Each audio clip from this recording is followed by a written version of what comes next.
Hello and welcome back to the Your Mind in Sport podcast. Today we have got Arsenal and England striker Sam Greenwood sharing his knowledge and experience of being a professional footballer and much more.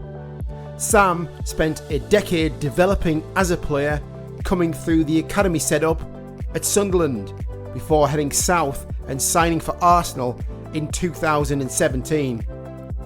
In 2019, he signed a professional contract with the London club, and now his regular goals for both club and country all around the world has now attracted the attention of some bigger clubs on the worldwide stage of football.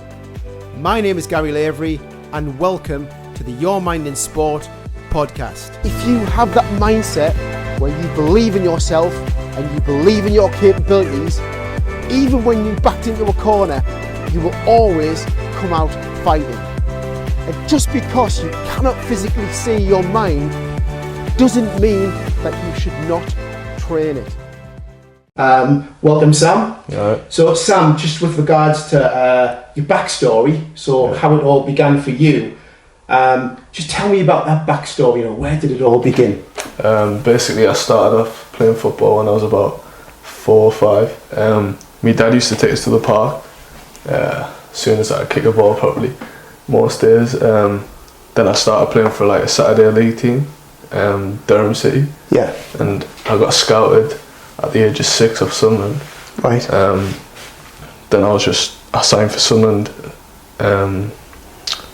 like a Sunderland team. Yeah. And I was just enjoying my football at that age really. Yeah. And then I didn't realise that I got scouted, and obviously I enjoyed it. I was enjoying all my football from then. Yeah.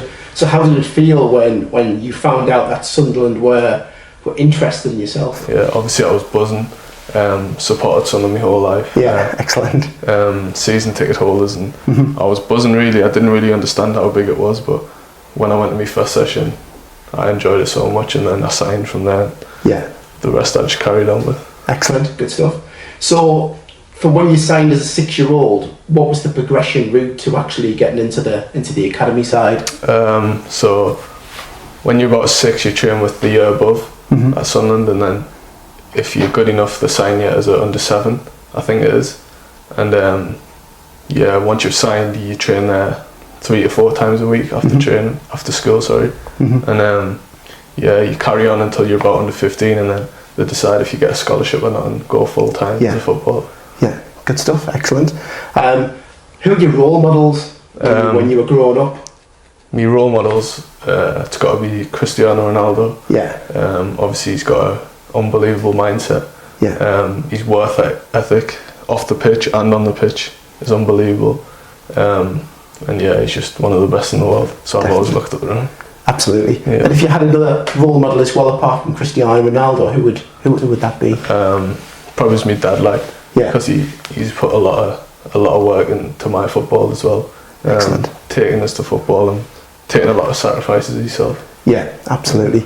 And I guess parents are really important throughout the journey. Yeah. Because obviously they take you here and take you there and take you where you need to be. Yeah, he's put a lot of hours in to take us wherever I need to be. Yeah. So apart from role models, who's been the biggest influence in your career so far? I'd probably say my dad again, and my agent as well. Both of them want the best for me. Good. They both make strong decisions for me, and they always want the best. Yeah. And we work together doing that, and we're a good team. We have a good bond. So brilliant. Them too. Brilliant. And I guess as a professional footballer, you need that kind of support level. Yeah. Not just your family, but also your agents and even the clubs that you play for as well. I think it's important that you have their support. Yeah, definitely. What was your desire, kind of growing up as a footballer, coming through the different teams and academies? My desire was obviously always to be a footballer, but in the game, I always wanted to be the best from a young age. I'm very competitive, and in training I'd always work hard and try and do more than others to be the best. Yeah. Good. Definitely. Excellent. Who's in charge of being the best? Yourself. Absolutely. 100%. It's all about how hard you work. to become a better player. And the mindset comes in as well, where you need to think positive all the time and believe that you can do things. Yeah, definitely. To take you to the next level. Absolutely. We'll come on to mindset later on, and we'll kind of talk more. We'll talk more about that. Just thinking about your values, your kind of core values as a player, and I guess your values are things that motivate you and kind of get you out of bed when you don't really want to get out. When you want to get out, but what's important to you about as a footballer? What's important to me is that, as I said before, working harder than everyone else. For me, I've always did it since a young age. Like, even if it's going to training and staying behind an extra hour, or getting there early and going out before everyone else and coming back. And I think that's the best way to improve yourself. Yeah. Practice makes perfect. Yeah. What motivates you as a footballer, Sam? What motivates me is because I enjoy it so much. My enjoyment of the game. I love doing it. Seeing my family happy when I play for England and for Arsenal. When they're happy, it makes me happy as well. So definitely. Good stuff. And I just want to kind of move on with regards to winning, because so far you've talked about being the best and you want to win, and hard work's important and things like that. What does winning mean to you? Winning means everything to me.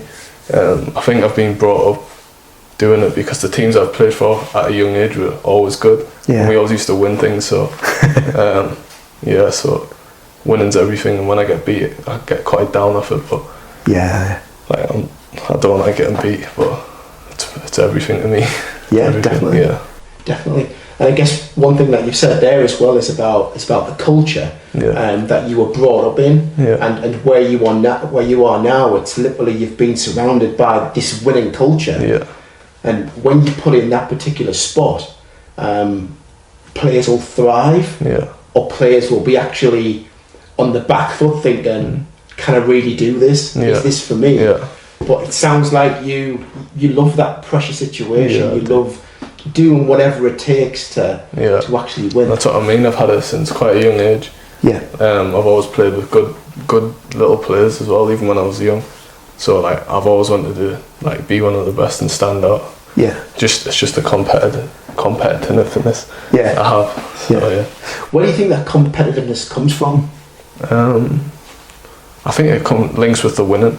Do you know what I mean? So if we're playing another good team, in my head, I'm thinking, we've got to win these.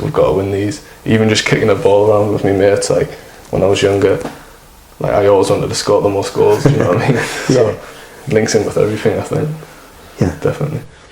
Do you think you wanting to win kind of puts you in that mindset of, well, I'm a striker, I need to score goals to win for my team? How much of that is aligned to that mindset? I think it's massive in that way, because before a game I'm thinking I need to score. Do you know what I mean? I'm picturing myself score before a game. Brilliant. Thinking about what I'm going to do to create a chance, where I'm going to be in the box before the ball comes in, and so it links in definitely. Good stuff. Just moving on from kind of your values into your beliefs. So what do you believe about you as a footballer? I believe that I'm hardworking, honest, and you get what you put into it. So obviously, as a young kid, I was working on both feet, and that's how I'm quite good with both feet now. So what you put in, you get out of it, definitely. So if you work hard, then you're going to get rewards in the end. Definitely. It's all hard work. So just based on what we've done so far, it's really clear to me that you are where you are today because of the hard work. And I would also say the sacrifice as well that you've put in to doing all the hard yards, doing the extra training, carrying that winning mentality that you've got from the teams that you play for. And I think that message is really clear. obviously with being a professional footballer, there has been some important decisions. Yeah. But what's been the biggest decision that you've made to date in your career, Sam? It would probably be leaving Sunderland. Obviously the club that I supported all my life. Such a hard decision, but for me and my career, that's what I ended up doing, moving to Arsenal. Yeah. And it's took me getting to the next level, I think. But it was a very hard decision to leave Sunderland. Yeah. Obviously a local boy from around this area. Absolutely. Such a hard decision. Yeah. Definitely. Hard decision, but you know, I've been tracking your career since you were at Sunderland. I've seen you score goals from free kicks and penalties and different other methods of play. I've tracked you at Arsenal as well. What was the one thing that you had to be really sure of when you signed for Arsenal? I think it was to make the sacrifice to move away from home, that was probably one of the hardest things as well to do. But obviously, if you've got to think about where you want to go, and that's something that comes with it. It's moving away from home. Obviously, missing family a lot, but you get used to it after a while, and you're there for a reason. So you've got to take the opportunity. Yeah. Do you think kind of moving away from home at such a young age as well, that it's made you grow up? Yeah. A lot faster as well. Yeah. You have to do things for yourself sometimes. And obviously, I've always got my dad and my family running around us. So when I'm away from home, you have to grow up a bit, definitely. Yeah. But it's made us stronger mentally, I'd say as well. Yeah. Good. What are you most proud of as a footballer? I think the proudest thing is probably representing your country. Such a proud feeling. Like singing the national anthem, that makes the hair stand up on the back of your neck and that. So yeah, it's a proud feeling. Definitely represent your country. Yeah. I'm just going to take you back in time to when you actually heard that you were being selected for England. Yeah. How did that make you feel inside, Sam? I was buzzing, honestly. I couldn't believe it. I couldn't believe my eyes when I seen the email. It was probably one of my proudest moments as well. Yeah. Getting selected and making my debut as well. So proud. Yeah. It makes like your whole family proud as well. Yeah. Because obviously you're representing the country. Absolutely. It's unbelievable. Yeah. Unbelievable. And also as well, I'd say not just your family, but your close friends as well. Yeah, definitely. Who's kind of followed you throughout your Sunderland days, and they've tracked you into Arsenal as well. But just watching you on the television kind of makes them feel proud of you as well. Yeah. What was it like when you pulled on the England jersey for the first time? I'm assuming it was the number 9 shirt. Yeah. No, you just feel on top of the world. You feel on top of the world. Like the 3 lines on the badge, you're looking at it, you're like, wow. Yeah. Like I've come like this far. You want to just keep going, progressing even more. It gives you more of a desire to keep going. Gives you that buzz as well. Yeah, definitely. I bet it gives you the buzz as well. Yeah, it does. But the thing is, Sam, it's like you're in a position now that thousands and thousands upon thousands of kids coming through grassroots football would aspire to be in. Yeah. Just pulling on that number 9 shirt and being the main man who's going to score goals for the country to win games. That must be like, wow. Yeah. Superb. It's unreal. It's unreal. And like when I was their age, I was like that as well. Yeah. You know what I mean? Like I was like that, and I still am like that to the senior team. Do you know what I mean? So yeah. So what was your best moment on the field of play? Probably playing in the Euros for England, the European Championships, massive tournament. Yeah. And obviously scoring against 3 different teams. France, Holland and Sweden. Yeah. That was like an amazing feeling. Mm-hmm. So proud. But obviously we didn't go through and win it, but still amazing. Yeah. So proud. Just actually being there and being on the international stage and just putting yourself out there, putting your neck on the line for your country, that must be a real big motivation to make you want to do well. Yeah, against some top teams as well. Some real talent in the tournament as well. Yeah. Not just England. Yeah. So just going back to you, So with regards to your football career, I'm sure you've got lots of memories, some good, maybe some not so good. But what's been the biggest challenge that you faced, either on the pitch or off the pitch? For me, obviously moving away from home as well, even though I've already said that, but I remember the qualifiers for England, for the Euros, the qualifiers. We needed to win to get through, and we were getting beat 2-0. We brought it back to 2-2, and I got a penalty in like the 90th minute, I think it was, and I missed the penalty. Right. So like we weren't going to the Euros. Yeah. So we scored in the 95th minute, and I was crying and that, and then after the game I was still crying because like, I thought we knocked us out, you know what I mean? So that was my biggest challenge, like especially because I just broke down, like the emotions just got to us during the pitch. And I think my dad was crying a little bit. But what was it about, you crying, and is that because you care? Yeah. And winning means so much to you? Yeah. Because I thought obviously I did so well before that, and that moment, a little moment like that can just, I felt like I disappointed everyone. We weren't going to go to the Euros, but luckily we brought it back in like the 97th minute. We scored, and it was mental.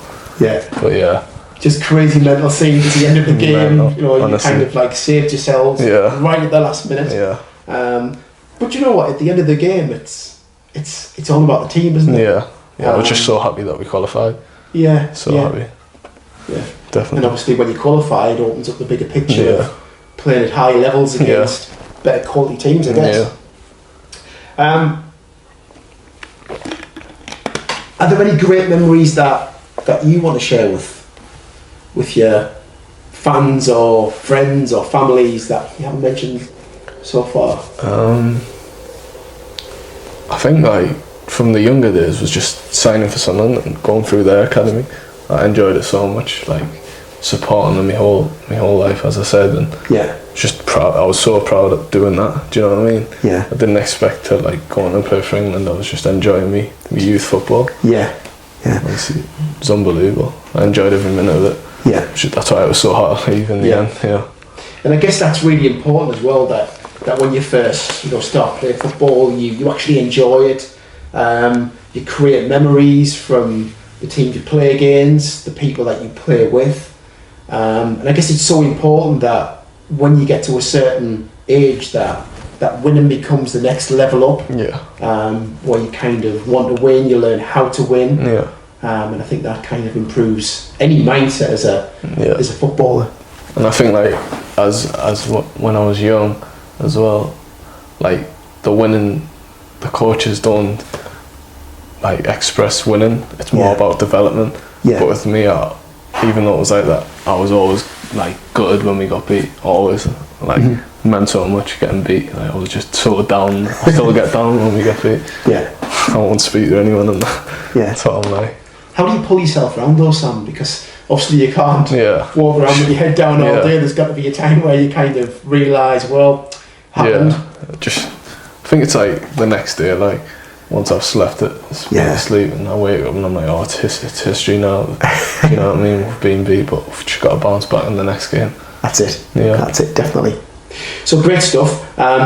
Just want to ask you a really important question, especially for the viewers, is how do you prepare yourself mentally before any game, not just the big games? I like to listen to music. Keeps us relaxed.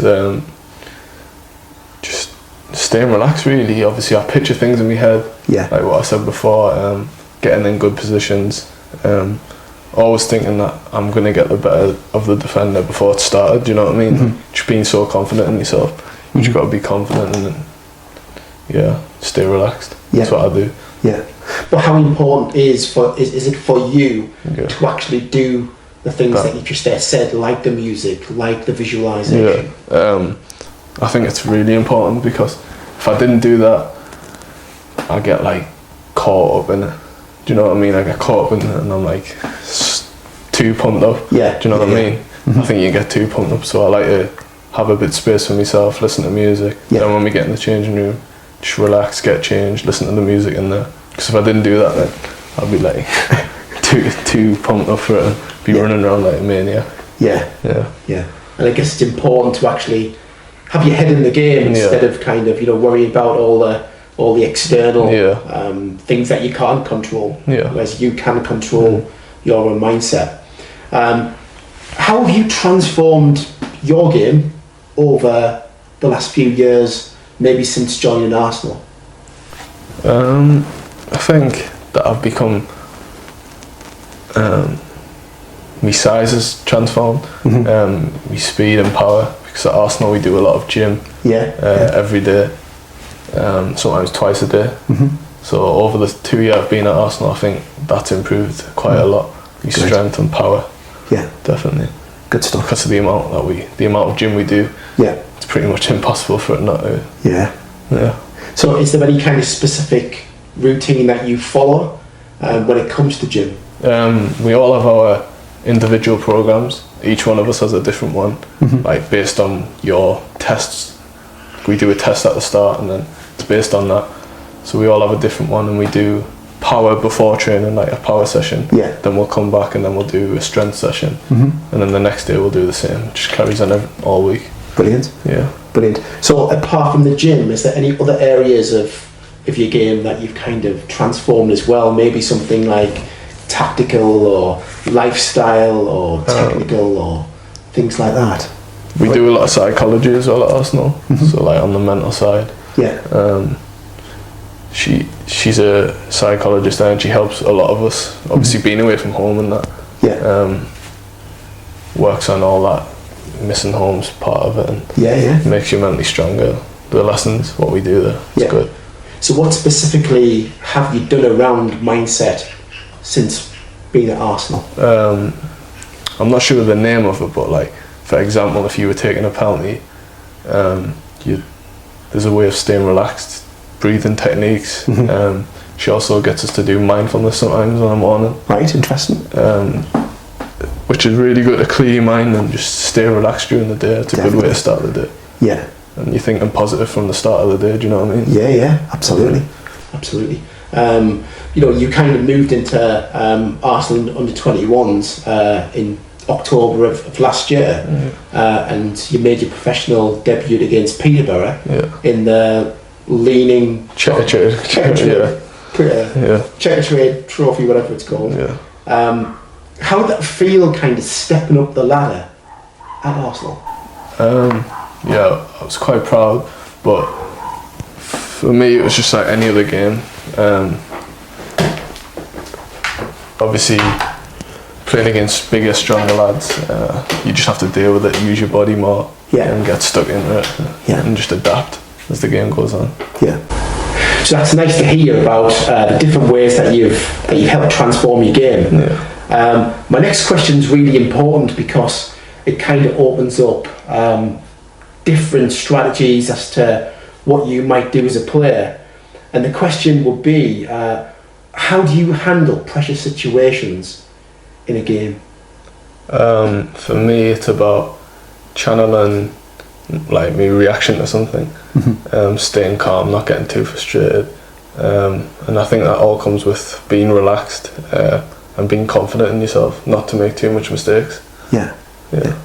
When you make a mistake, Sam, how do you quickly bounce back from it? You've just got to let go out of your head. Obviously it can be frustrating sometimes, but as soon as it's done, it's done. You just need to forget about it and make sure that your reaction's good. So if you give the ball away, your reaction's good for the team, and the next time if you get the ball, make sure it's better than what it was the last time. Absolutely. Kind of like tighten a few things up. Okay, great stuff.